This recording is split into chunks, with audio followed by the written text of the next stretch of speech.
You ever wake up to the sound of your doorbell just losing its mind at some ungodly hour and instantly know deep down, there's just no way this is going to be a normal day? That's how it started for me. 6:43 in the morning.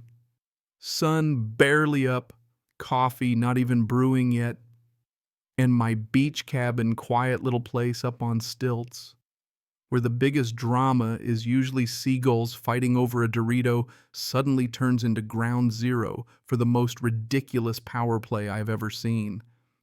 I open the door to find this guy I've never laid eyes on, eggplant polo clipboard pen with a little ratty tassel, who doesn't even bother with a good morning, just shoves a stack of papers at my chest like he's the king of somewhere important.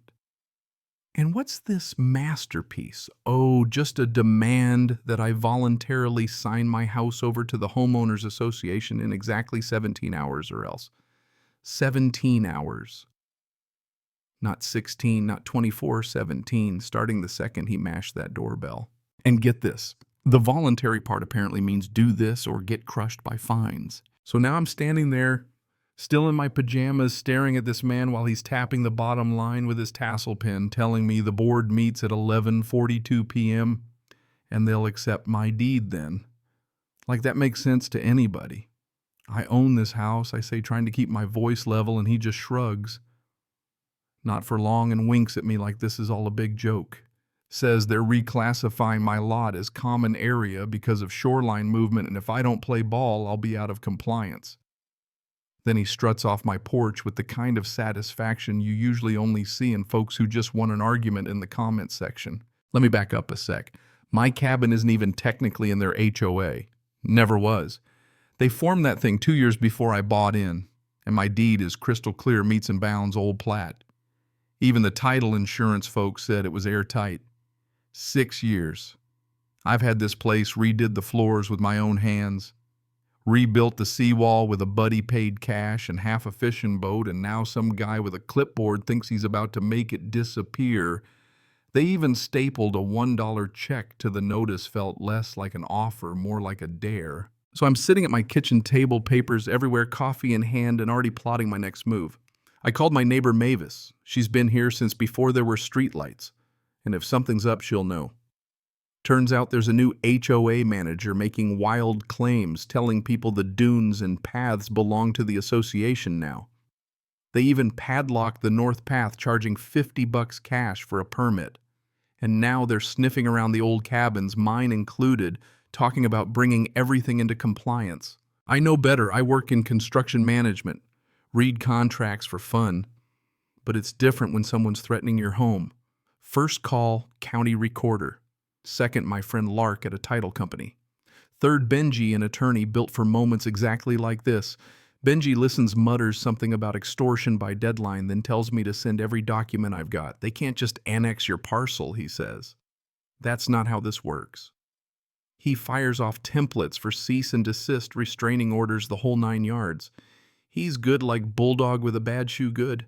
Before I can even catch my breath, Mr. Eggplant Polo is back at the end of my deck, snapping photos of my place like he's updating the real estate listing.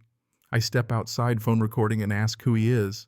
Compliance, he says, like it's a superhero name. Dax, apparently.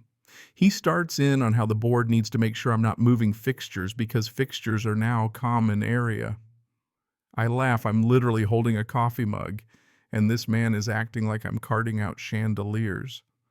I point out the boundary marker brass cap set in concrete, legal as it gets, and tell him politely but firmly to get lost.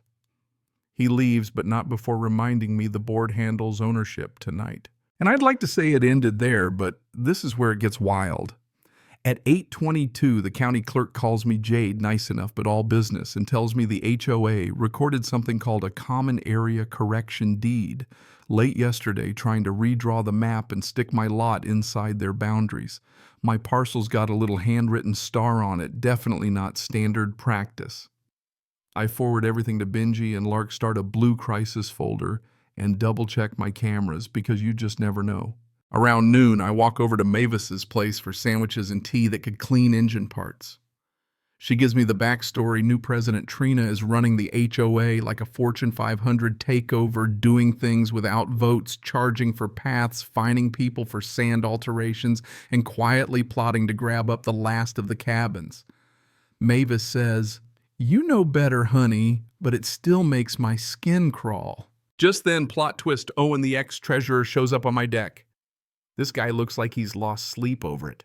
He spills everything the president and manager are working off the books. Those cash path permits never hit the ledgers, and they're targeting my cabin first, then Hal's the neighbor with the scooter who can't do stairs and relies on that north path. He brings receipts, literally, and an email where the manager brags that short deadlines keep people from lawyering up. You know what I mean? Control tactics. Not long after, a white truck with the HOA logo pulls up. Two guys, bolt cutters and a grinder, go straight for my gate. I stay calm, keep the phone rolling, and inform them they're trespassing. "We can be done here in 10 minutes, says one. I say, "Or you can wait for the sheriff and dial in." While we're in a standoff, Benji texts, "No response from the HOA filing the papers. Ex parte hearing at 3:30, can I make it?" I tell the workers there's a hearing and a judge who'll want their names if they keep going. That does the trick. They bail, the deputy shows up, and I'm off to court with my blue folder. The judge doesn't mince words. Reads the petition, sees the bogus deed, the absurd deadline, and signs a restraining order right there. HOA's blocked from doing anything with my property, and they have to show up in 2 weeks to explain themselves. I serve the order email and hand delivery and take a breath for the first time all day. Feels like winning a round, but, you know, these folks, they don't give up easy. That night we gather at the HOA clubhouse. Place is packed, neighbors, retirees, folks with babies, the whole crew. Trina sits up front with her gavel, looking like she's about to auction off the coastline. When she tries to push the agenda forward, Mavis, God bless her, calls out, waving the court order like a flag. Owen backs her up with files. Benji steps in, holding up the restraining order, and lays it out. Any more funny business, and the judge hears about it. Someone's lawyer from the insurance company walks in, and suddenly the mood shifts. They try to adjourn, but no dice. The insurance guy isn't letting them hide behind closed doors. People are furious, demanding to know where their money went, why the path's closed, why their homes are being threatened. Petitions start flying, calls for a recall vote. Neighbors coming together in a way I haven't seen since the last hurricane scare. The board caves, promises to pause all transfers, and within days, locks come off the path, complaints get filed, and the DA starts sniffing around. But it doesn't stop there. HOA hits me with a bogus lien for unpaid dues I never owed, dated the very night of the meeting. I take it to Benji. He gets it tossed in seconds. Judge doesn't even blink. A month later, the district attorney charges the manager with filing false instruments, the president with conspiracy. Insurance won't cover him, no protection for intentional wrongdoing. The board settles with me, pays my fees, puts it in writing that they'll never come near my property again. New sign goes up on the path. Public access sunrise to sunset, no more backroom deals. And yeah, life goes back to something close to normal. I keep my cameras up, blue folder handy, but now when I wake at 6:43, it's because the sun's doing its thing, not because some stranger thinks a clipboard is stronger than the truth. The folks who started all this, Trina sold her house. Keon moved inland. Dax works at a hardware store. Guess sand was never his thing anyway. Owen got reinstated, the engineer runs the board now, and the kids who protested started a Saturday beach cleanup. That path with the new sign stands as proof. Sometimes justice looks like a wide open way to the water, not a locked gate. People ask me if I'm angry. I'm not. I'm grateful. Their 17-hour stunt woke up a whole community and reminded us what neighbors are for. Not paperwork, not control, but looking out for each other, fighting for what's right, and sometimes making sure nobody ever tries this nonsense again. Now every time I sweep my porch or see Hal rolling down to the water, I remember how close we came to losing the best part of living here.